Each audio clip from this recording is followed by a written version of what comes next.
Bonjour à tous et bienvenue sur ma chaîne. C'est une chaîne que j'ai créée il y a environ 2 jours. J'ai fait une courte vidéo de présentation d'environ 1 minute et aujourd'hui je me lance. C'est ma première vidéo. Donc soyez indulgents et n'hésitez pas à me faire part de votre avis dans vos commentaires. Donc comme vous le savez, je suis franco-canadien. Je suis né en France et à l'âge de 28 ans, j'ai décidé de tenter l'aventure au Canada. Donc j'ai vécu au Canada jusqu'à il y a 2 ans. Donc j'ai passé la plus grande partie de ma vie d'adulte au Canada. C'est pour ça que je me présente comme franco-canadien.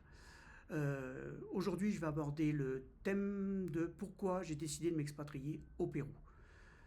C'est un petit peu, je vous dirais, un concours de circonstances, une part de hasard, et puis en même temps, quelque part, je connaissais déjà le pays. Alors pour commencer, en 2016, à l'âge de 50 ans, j'ai décidé de prendre une année sabbatique. Je travaillais pour une grosse entreprise en aéronautique et il vous permettait de prendre, durant votre carrière, euh, la possibilité de prendre une année sabbatique. Donc, je pouvais me le permettre financièrement. Donc, je me suis lancé et j'ai décidé de voyager durant cette année. Et durant cette année sabbatique, j'ai eu deux gros coups de cœur. Donc, le premier était le Japon. Et le second, qui est un pays totalement le contraire, je dirais, du Japon, c'est le Pérou. Et j'avais décidé que dans les années à venir, j'y retournerai, mais sur une plus longue période, connaissant déjà le terrain, je retournerai dans ces deux pays en prenant mon temps pour les découvrir. Donc les années suivantes, jusqu'à la pandémie, je retournais chaque année environ 2 mois au Japon. Donc j'ai adoré cette expérience, c'est un pays que j'adore vraiment, je me répète, mais je l'adore vraiment. Et puis est arrivée la pandémie en 2020. Donc j'ai beaucoup, comme beaucoup de gens, j'ai beaucoup souffert de cette situation, on ne pouvait plus voyager durant plus d'une année. Donc je n'avais qu'un désir, c'était j'attendais que tout ça, cette triste situation se calme pour pouvoir retourner voyager. En 2021, je crois que c'est l'été 2021, les conditions de voyage se sont un petit peu assouplies. Donc j'ai décidé de voyager là, pour sortir de cet enfer du Covid. Et je ne pouvais pas retourner au Japon. Le Japon était fermé.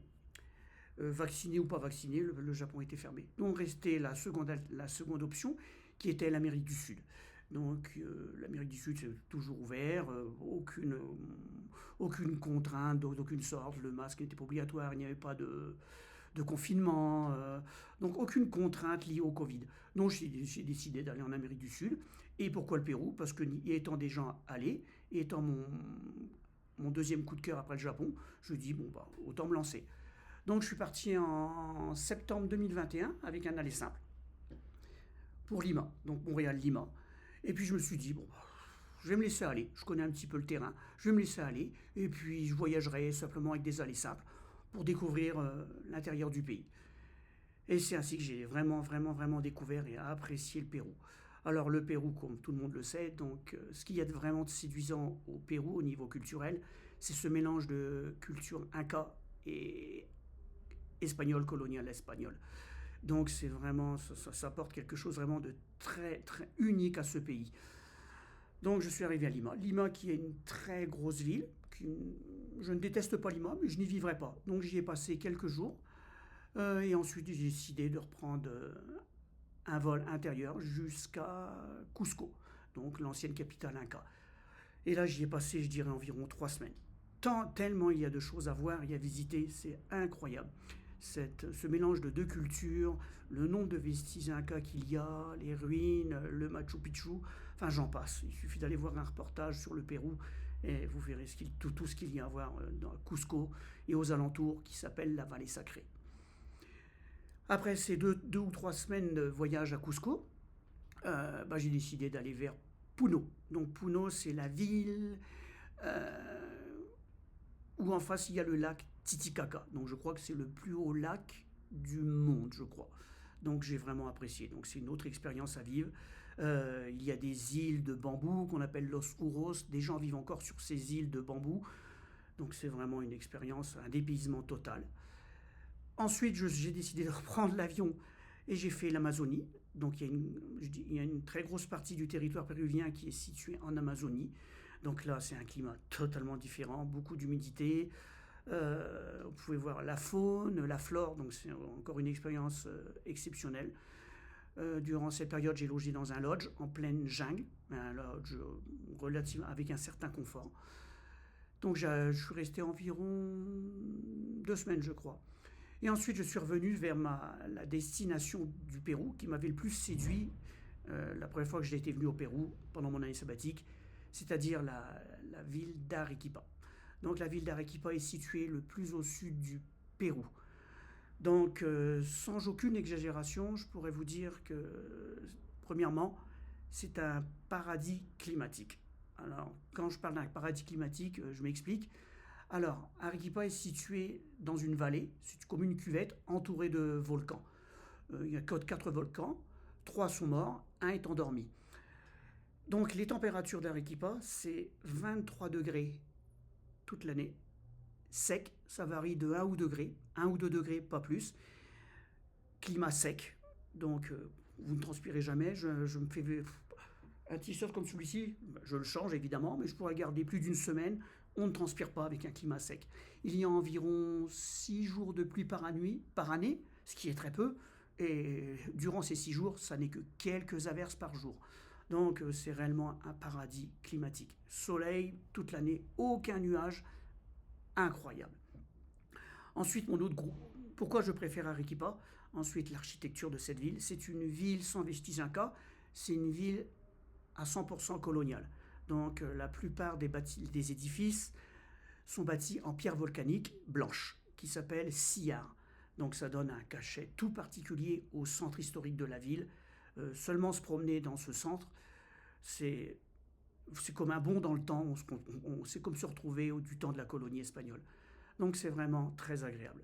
Donc c'est la raison pour laquelle j'ai choisi Arequipa, pour son climat, pour son architecture.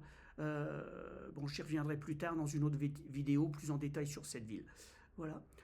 Ensuite, aussi ce qui m'a fait aussi pencher la balance vers le Pérou, c'est le coût de la vie.